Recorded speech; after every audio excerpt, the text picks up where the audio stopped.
Hi everyone, back here again for another video. Thanks for dropping by and thank you for those who have subscribed to my channel and helping me reach 1,000 subscribers. For those who haven't subscribed yet, please consider subscribing.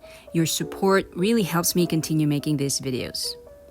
Today, let's all together see the iPad Magic Keyboard and see if the $300 price tag is really worth it. Though for me, I really think this is overpriced. Anyway, I have it, so let's take a look at how it looks. Personally, for me, it physically really looks great.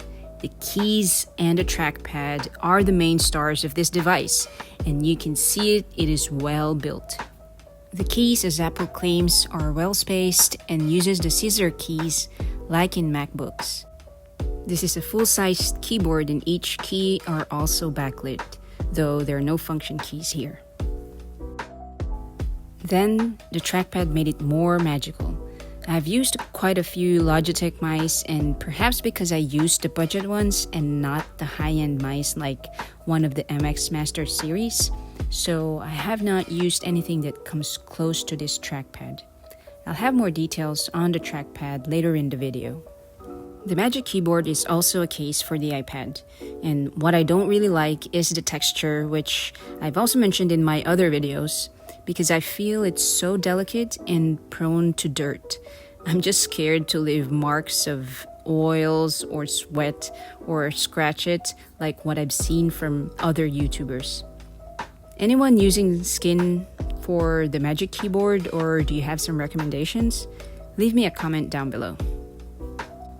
The edge is protruding on the sides and it's quite sharp, but luckily it hasn't scratched me. Though it is sticking out, it's quite hard, so I feel it won't break easily. And so far, all are holding up well. The part where it covers the hinge, although it's soft, it is also holding up well. The inside part of this though is nice. The velvety material makes me feel secured that the back of my iPad won't be scratched. Also inside are the 3 pins that power up the keyboard and in reverse will also charge up the iPad. This is possible through the USB-C charging port Apple added here. With the charging port available on the keyboard, this is useful as it frees up the USB port on the iPad itself for data transfer purposes. For me, I use this to connect my iPad to the monitor. The overall look of the Magic Keyboard when using it with my iPad just really transforms this device completely and feels like a laptop. The Magic Keyboard is not only a keyboard with a trackpad, but also serves as a case to protect my iPad. Oh, and this hinge, even if it does not have much angle, is surprisingly just enough for a comfortable typing. And the floating look. It doesn't blow me away, but I admit it is so unique. Apple has done so well without any plugs, just magnets. MKBHD has shown here in his video how much magnets Apple has put in here. So the iPad is well stuck on this and won't go anywhere even if you try to shake it off. It will not come off.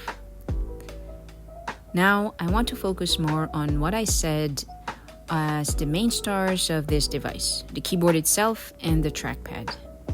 Let's talk about the keyboard first. And here, I want to do some quick-fire Q&A for what I think are some questions I myself may be asking before I get this keyboard. Number 1, do I feel like it might break anytime in the future? I hope not, but the answer is no. It is very well built. Number 2, is it really heavy? Yes, it is heavy, but not to the point that I cannot take it out. I can carry it and bring it out easily because of its compact size. Number 3, does typing really feel good? Yes, especially on a table. It feels so sturdy and stable. When I press on the keys, it feels premium and it's like a laptop. Typing on the lap is very comfortable too because of the good weight distribution. It stays well on my lap and I don't have this feeling that the iPad or the keyboard will fall off. it just stays in place well. Number 4, is it better than my Logitech keyboards? I prefer the Magic Keyboard over the K480 as I personally prefer the quiet typing. It is almost the same typing experience though as my K380. So if I didn't have this Magic Keyboard, I will most likely use the K380. Number 5, does it impact the iPad's battery when using the Magic Keyboard? So far, not really. I did a simple test and did almost similar stuff with and without the Magic Keyboard. There's a difference of about 1 to 2 hours, and I think it's not that much. I'll do more tests later on then.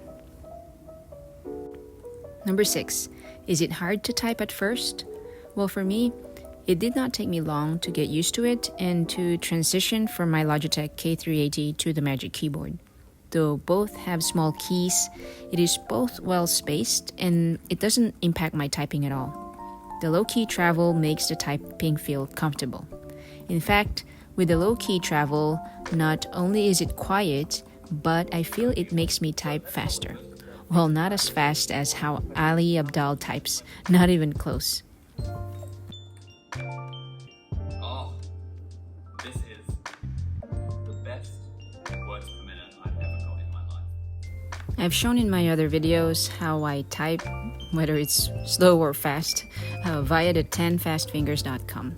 But here, let me try again so I can show you how the typing looks and sounds like on the Magic Keyboard.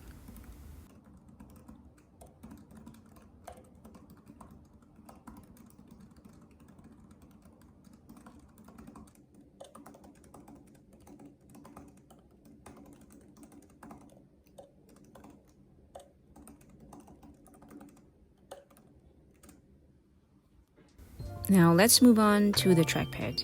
In Apple's website, they've shown here how the trackpad works. To switch between apps, use the swipe left or right with 3 fingers.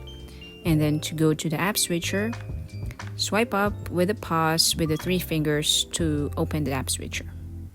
And then to go back home, swipe up with 3 fingers.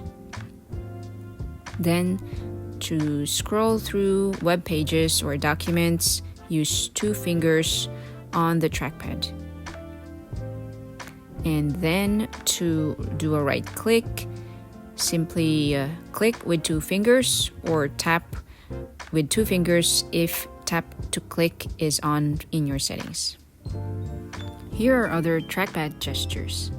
Swipe to the top right corner to open Control Center. Adjust brightness and volume by sliding up and down with 2 fingers. Tap with 2 fingers or press and hold with 1 finger to open options within the other features. For the notification center, with 1 finger, swipe up to show the notifications, and swipe down to close it. With 1 finger, swipe down and pause. This will show the dock. Now, for the slide over screens. To open an app in slide over, drag it on top of another app. Slide to the right to hide it and to bring it out again. A quick slide to the right will bring it out and move it to the left side. To put the slide over to the left, you can click and drag the small bar on the top. To show other slide over screens, swipe up with 3 fingers. To switch apps inside slide over, use the 3 fingers, swipe left or right.